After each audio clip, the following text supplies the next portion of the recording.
প্রতিদিনের মতন আজকেও সকাল সকাল ফ্রেশ হয়ে রান্নাঘরে চলে আসলাম।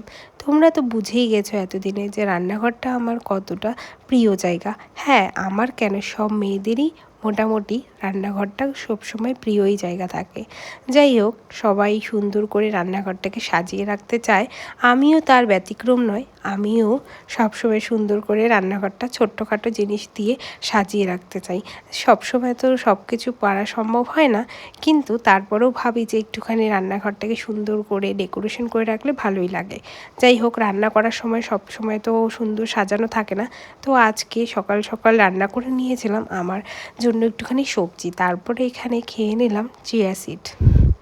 কালকে রাতেই আগের থেকে ভিজিয়ে রেখেছিলাম আমার আর পরের জন্য। তো সকাল সকাল সেটাই খেয়ে নিলাম, যেহেতু একটুখানি ওয়েট লস করাতে হবে, তো তার জন্যই এটা খাচ্ছিলাম, যেহেতু অনেকটাই ওয়েট গেইন হয়ে গেছে। তারপরে আমরা এখানে প্রতিদিনের ডালিয়া বাদ দিয়ে আজকে খেলাম ওটস, তার সাথে সাথে এই ডিম সিদ্ধগুলোও খেয়ে নিয়েছি।